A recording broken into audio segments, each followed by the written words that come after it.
Magsama kayong dalawa, mga womanizer. Ay, si boss lang yun, mama. Hindi ako kasala doon. Sa nadinig ay tinaliman ni Rafael ng tingin ang driver. Boss, alis na kami. Tara na ma'am, at baka mamaya ay masasanto pa ako niyan. 12 o'clock nang umalis sila ni Michael sa office pauwi ng La Esperanza para makakuha siya ng gamit at formal na makapagpaalam sa madrasta. Michael, don't let her lose in your sight. Text ni Rafael kay Michael habang nasa biyahe. Yes, boss. Simpleng reply nito sa amo. Kakaalis pa lang ng dalaga ay parang miss na niya agad ito at gustong lamugin sa halik. Malaking epekto ng dalaga kay Rafael at pati ang pagiging gigulo ay nakakalimutan na niya. Mahaba din ang biyahe mula Miranda Grande kaya pinatulog muna ni Michael ang dalaga. Ma'am, patulog ka muna na makapagpahinga ka. Malayo-layo pa po ang biyahe natin. Yeah, pakigising na lang ako pag nasa bahay na tayo, Kuya Michael, ha? 40 minutes din ang biyahe bago nila narating ang bahay at dahil nasabihan na si Manang ay nairady na nito ang mga importanteng gamit na kanyang dadalhin. So, anong ganap at napaimpake ka ng gamit? Did we allow you to leave this house already? Salubong ni Vanessa. I don't need your permission. Direktang sagot niya sa kapatid. So, you are brave enough to fight with me? Mommy? Mommy! Sigaw nito. Isusubok kita kay Mommy. What I am doing is part of my job, my dear sister. So if I were you, mananahimik ako. Ah, ma'am, ito lang po ba lahat ng bubuhatin ko? Yes, Kuya Michael. Iya, okay ka lang ba sa tutuluyan mo? Gusto mo samahan kita?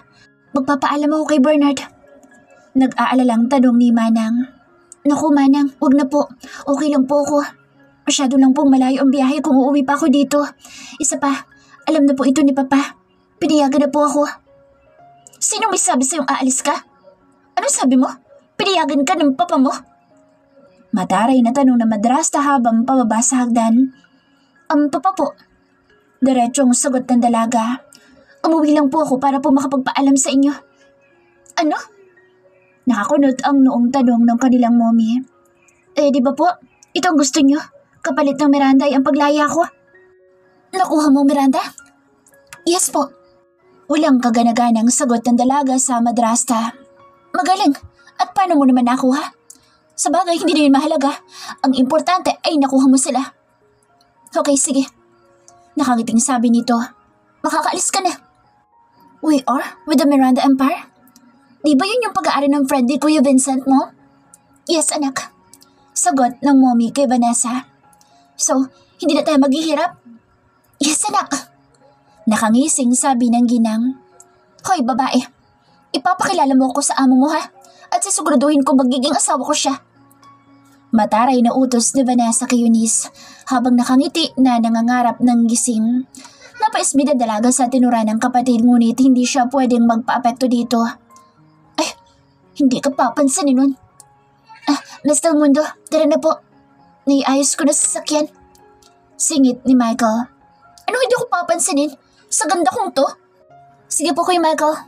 Manang, alis na po kami. Nagmamadali na silang tumalikod nang hindi na humaba ang diskusyon. Tch, I don't care. Akin na siya. Ihatid na kita, Iha. Tugon naman ni Manang na parang naluluha. Ngayon lang kasi mamawalay ng matagal ang kanyang alaga. At iniwan na nila ang mag-ina na nagpapalakpakan sa galak dahil sa nakuha ang deal sa Miranda. Gawin mo ang lahat para hindi bumitaw sa deal ang Miranda. Bastarda, para hindi na kami maghirap at nang makabayad ka sa pagpapalaki ko sa'yo. Pahabol pang bili ng madrasta bago niya maisara ang pintuan. Hindi niyo alam kung anong dinanas ko. Makuha lang ang deal na ito. Willing ako isugal kahit na ano, makatakas lang sa inyo. Naiiyak na sambit sa isip ni Eunice dahil malinaw niya pa ring naririnig ang pinag-uusapan ng mag-ina. Habang daan ay hindi maiwasan ni Eunice ang umiyak. Talagang wala siyang halaga sa kanila. Puro pera ang nasa utak nila, mga luho na wala namang kabuluhan. Tahimik lang din naman na nagmamasid si Michael. Malinaw na nasaksihan nito kanina kung paano siya inaargrabyado ng kapatid at madrasta. Kung paanong ang trato sa kanya ay para lamang isang gamit na hindi mahalaga kapag hindi na napapakinabangan. Pagbalik sa opisina bago mag-alas 3 ng hapon ay dumiretso na ang dalaga sa opisina ni Rafael na natili lamang itong tahimik. Lingid sa kaalaman ni Eunice ay nai-report na ni Michael ang nangyari sa amo habang paakyat ang dalaga. Babe, what's with that face? Tinabihan nito ang dalaga nang makaupo sa couch. Niyakap at hinalik-halikan sa ulo bilang pangaalo. Nothing. Bahagya siyang umiti upang maiwaksi ang pait ng pangyayari kanina. What can I do to help you? Please, review these documents while I am in the meeting. Sagot naman ni Rafael. Okay. At naupo na siya sa table niya na noon ay naiset up na ni Derek at sinisimula na din ang pag-aayos sa labas. Alas 6 na makaalis sila sa opisina. Nauna na sa kondo si Michael at si Rafael ang nag-drive sa kanila pauwi ng kondo. I have a surprise for you. Excited na sabi ng binata habang daan. Really? Excited ka din ba, babe? Panunuksong tanong ni Rafael. Babe? Kanina niya pa napapansing yun ang tawag sa kanya ng binata. Yes, babe. From now on, masanay ka na. I thought this was just for 1 year. Di ka sure? Sagot naman ng lalaki. Paano kung masiyahan ako at makasanayan ko nang nandyan ka? At paano kung mabuntis kita? Mainam na rin ito kasi nandun ako sa amin. Hindi alintanang nasabi ng dalaga ang nasa isip. What do you mean? Nothing. Wala yun. Can I occupy the other room? No. You will occupy my bed. But, no buts, babe. Tahimik na sila habang daan hanggang sa makarating sa kondo ng binata. Pagdating sa bahay ay na-surprise ng bongga ang dalaga sa dinner by candlelight na nakaset up sa balcony. Wow, Kuya Michael, ikaw ang gumawa niyan? Masayang komento nito at dahil doon ay nakalimutan ang masakit na pangyayari ngayong araw. Utos ni boss yan, ma'am. You like it, babe? Utos niya pero ikaw pa din ang gumawa. Thank you, Kuya Michael. Ang sweet mo. Pilyang sabi ng dalaga kahit alam naman niyang totopakin si Rafael sa sinabi niya. Napatingin ang dalaga sa nakasimangot na si Rafael na noon ay matalim nang nakatingin kay Michael at isinanyas nang umalis. Sa nakita ay napabungis-ngis ang dalaga. Sige na, Michael. Ako na bahala dito. Galit na ani Rafael. Okay, boss. Alis na po ako. May pagkindat pang paalam nito sa dalaga. Thank you, kuya. Bukas ulit ha. Pagluto mo ko. Nananadya pantukso nito. Boss, uuwi muna ako sa mansyon ha. Uuwi ka na naman? Di ba kakauwi mo lang? Hiyaan mo na. Wala naman na siyang gagawin. Sige po, Kuya Michael. Ingat ka. Ako, walang thank you. Ako nagpaayos niyan. Nangahabang uso na sabi ng binata dahil sa pagtatampo. Thank you. Nakangiting baling ni Eunice sa binata at kinintala ng halik sa pisngi. Thank you, babe. Babe? Nanlalaki ang mata ni Rafael sa narinig. Let's eat, babe. Pero parang mas gusto kong unahin kainin ka. Bastos! Bumalik na naman ang kanyang inis sa itunuran ng binata. Sa harap ng pagkain ay napalis ang inis niya at ang kaninang simangot nitong muka ay napalitan ng ningning ng mga mata. Simpleng steak at salad lang naman ang inihain ni Kuya Michael at mainit-init pa.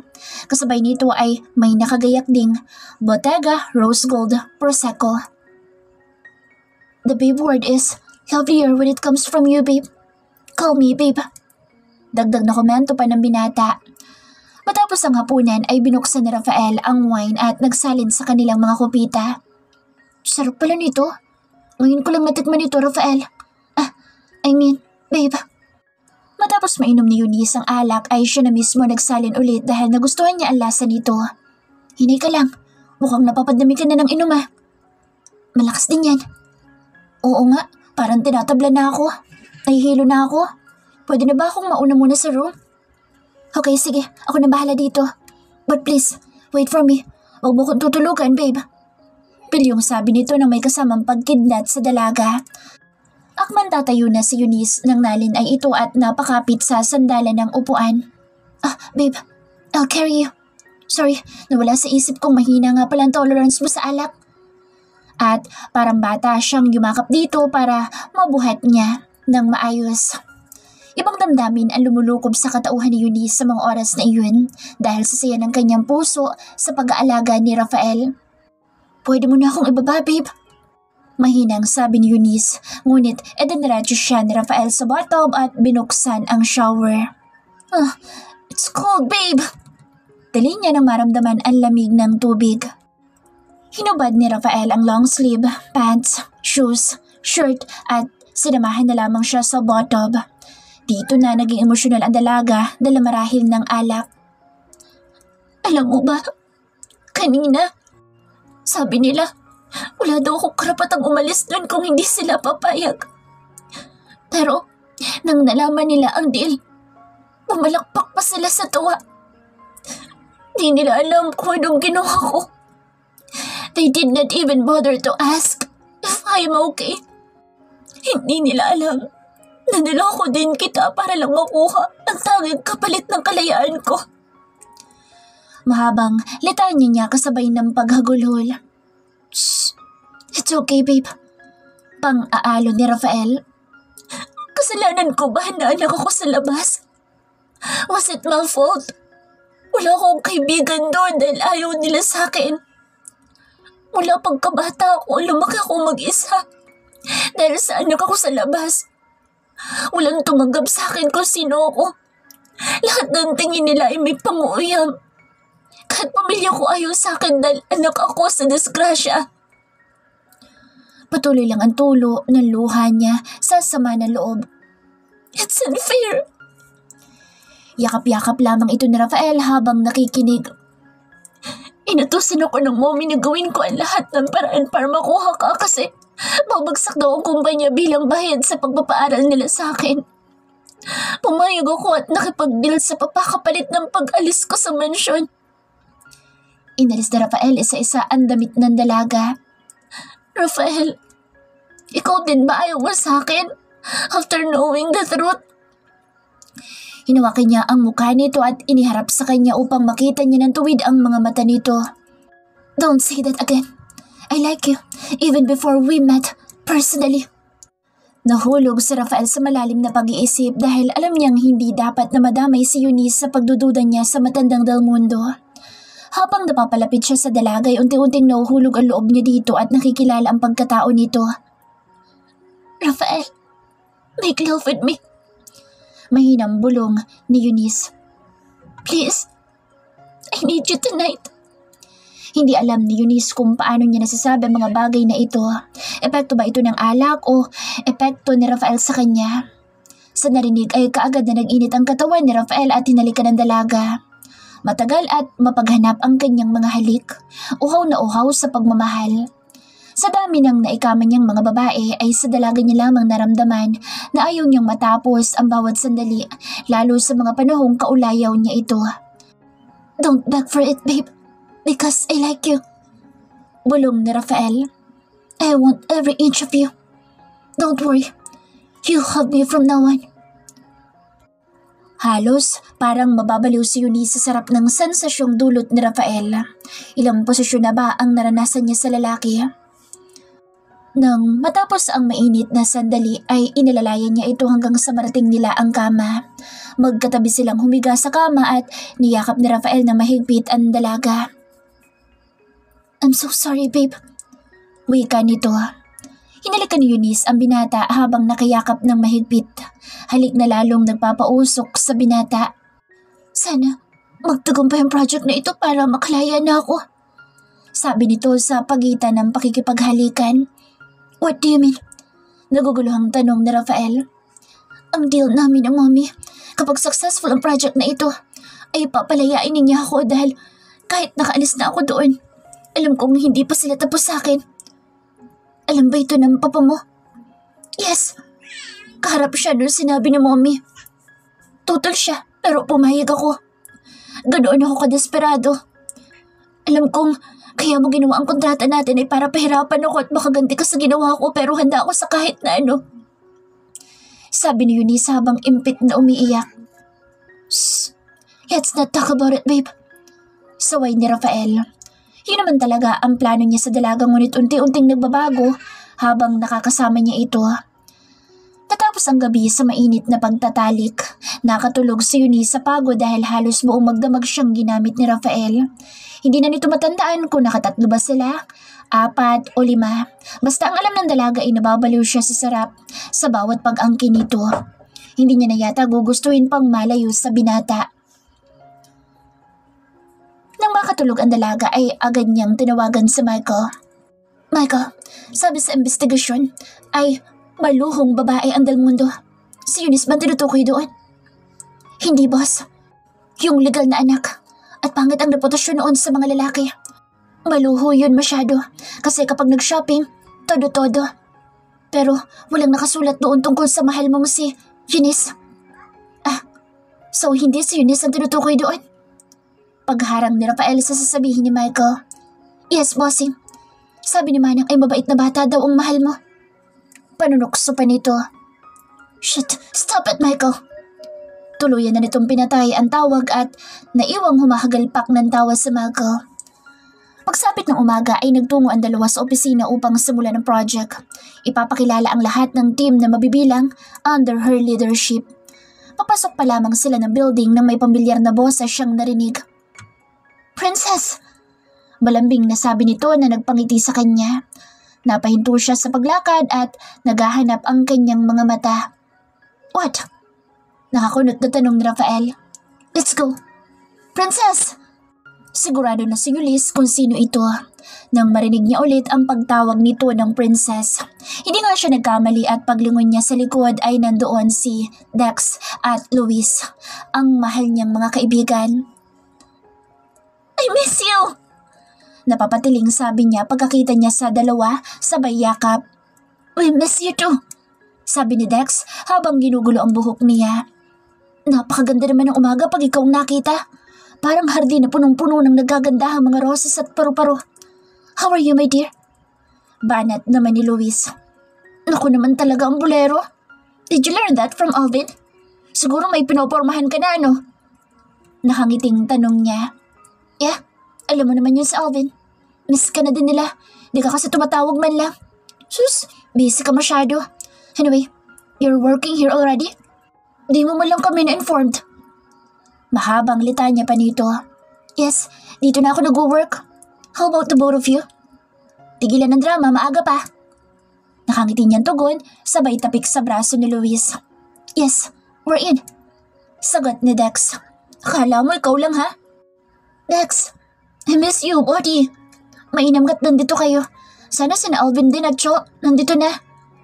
Nakangiting tugon niya sabay fist bump sa dalawa. I miss you more, princess. At yumakap pa si Dex sa kanya. Susunod sila. Inuna lang ang bakasyon. Magpapahinga daw muna. Tumikim si Rafael na namumula sa sama ng tingin sa pagkakaakbay ng dalawang lalaki. Sir, sorry. Sina Dex at Luis pala. Sila mga best friends ko. Si Mr. Rafael Miranda, CEO and owner of Miranda Empire. Oh, sabi ng dalawa at napasinghap sa pagkagulat. Bakit kasama mo CEO? Bulong pa ng dalawa. Good morning, sir. Bati nila. Morning din. Let's go.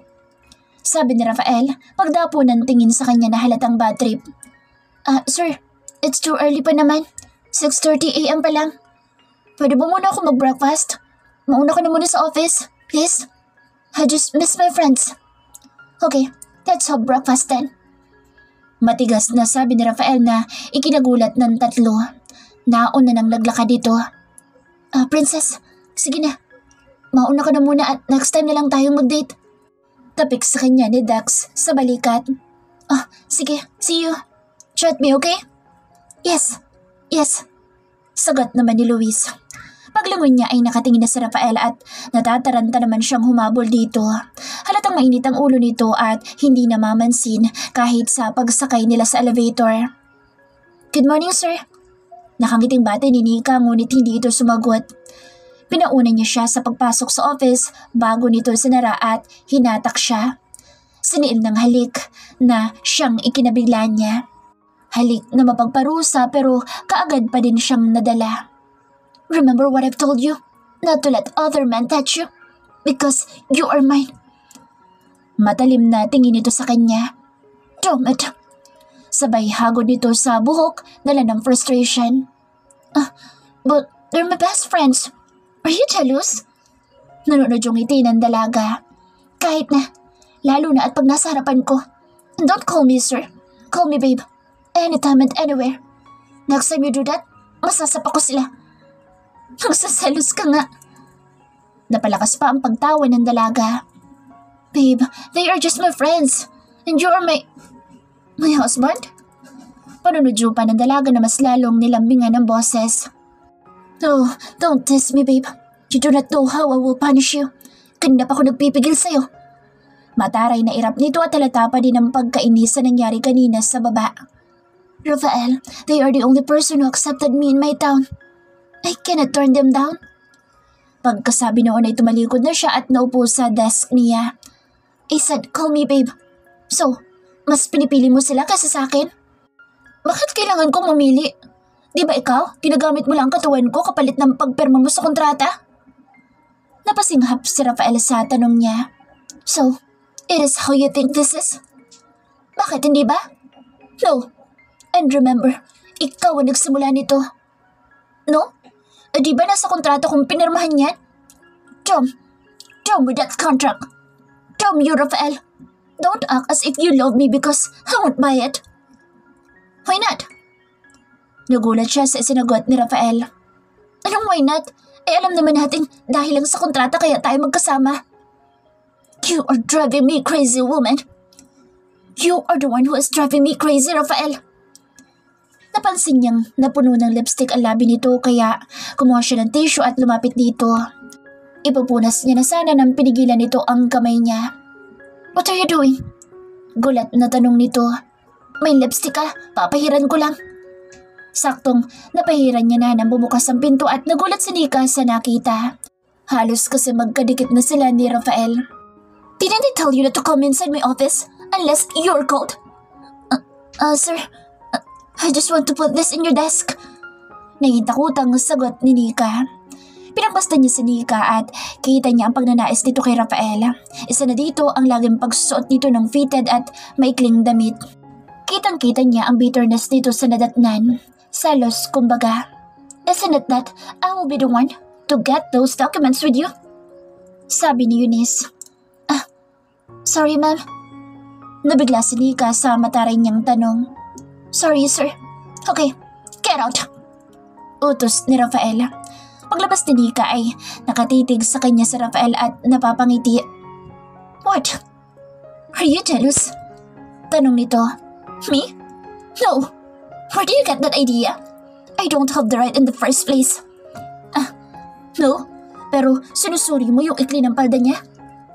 Nakangiti nitong sabi. You're cute when you're jealous. And you have all the right to get jealous, babe. Kanina din, salos na salos ka. Nakangiti niya na ring sagot. Nakakainis! Sabi ni Nika paglabas. Bakit ka ba kasi pumasok alam mo namang bawal? Sagot ni Derek. Ano niyo ba kasi yung babaeng yun? Pagmamaktol ni Nika. Girlfriend ko. I mean, my future wife. Singit ni Rafael na noon ay nakalabas na pala at narinig ang sinabi ni Nika. Sir, nanginginig ang boses nito. Don't you ever insult her kung ayaw mong mawala ng trabaho. Maotoridad na sabi nito. Derek, in my office. Bring the papers for Miranda Construction. At naglakad na itong pabalik ng opisina. Agad namang kumilos si Derek papasok ng office at naiwang naiiyak si Nika sa may reception. Hindi pa man nakakabawi si Nika ay dumating na ang isa pa sa kinaasaran niya. What the hell is this? Malakas na sabi ng babae na ikinalingon ni Nika. Ma'am, bakit may barrier na dito? Papasukin mo ako. Sigaw ng bisita. Ma'am, I am sorry, but nobody can enter from there. Sabi ni Nika. Utos po ni boss. What? Do you know who I am? Isusumbong kita kay Rafael. I'll make sure he'll fire you. Yes, ma'am. I know who you are. But as instructed po ni Sir Rafael, no one can enter nga po. Sabi ni Nika habang palapit ng reception. Please understand that I am just following my boss rules. I said, open this gate! Mariing utos nito. I will break your neck if you do not allow me to enter. Pagbabanta pa nito. No ma'am, I cannot do that. If you want, I will call Sir Rafael to inform po that you're here. Noon ay nakalapit na siya sa may counter at hindi inaasahan na dinaklot ng babae ang ID niya na nakasabit sa kanyang dibdib at nagmamadaling pumasok. What? Paghihintayin mo ko? Ma'am, hindi po talaga pwede. Please po. Harang ni Nika. Get lost! Sabi nito sabay tulak at hagis ng ID. Hutch! Daing ni Nika nang tumama ang likod sa table. Ma'am! Oh, please! Nagmamadaling habol nito kahit sumasakit ang balakang. Pagbukas ng babae sa main door ay may second door na nakalock din at hindi basta makakadaan kung wala kang access. Sa right side ay makikita ang office table ni Eunice na noon ay nakaupo at nagra-review ng documents. What the hell is this? Sabi nito habang itinutulak ang pinto. Miss, excuse me. Huwag po kayo manggulo dito. Nasaan ba si Nika? Tanong ni Eunice. Who are you? Huwag mo akong tanungin at tutusan. Pwede ba? Hindi mo ako kilala. Singhal ng babae kay Eunice. Me? It's not important. You, who are you? Ganting tanong ni Eunice sa babae. Oh, please. You can't go inside po. Sabi ni Nika habang hawak ang balakang. Are you alright, Nika? Tanong ni Eunice nang makita ang secretary. Ma'am. Sorry, hinatak niya kasi yung ID ko kaya po siya nakapasok at itinulak ako. Tumama po ang balakang ko sa table. Sino ba to? Ismid ng babae kay Eunice habang tinatanong si Nika. Binuksan ni Derek ang pinto para silipin ang nangyayari. Oh, Derek, I'm glad you're there. Tuluyan ang nakapasok ang babae sa office at hinawi si Derek. Honey, what's with the changes here? Maartang sabi nito habang naglalakad palapit sa pakay. Ngunit bago pa nakalapit ang babae kay Rafael ay humarang na si Eunice dito. Miss, I am asking who you are. Do not just barge into this office. You cannot come inside unless I tell you so. Mataray na sabi ng dalaga. Don't you know me? Maarteng tanong nito. Hon, can you tell her who I am? Never mind. Ako na. I am his girlfriend and soon-to-be wife. So, wag mo kong haharangan. I don't know you. That's why I am asking you. Girlfriend ba? Really? Kailan pa? Hindi kasi ako informed. Taas kilay na sabi ni Eunice. But, ang maderang to. Sino ka ba? Answer me.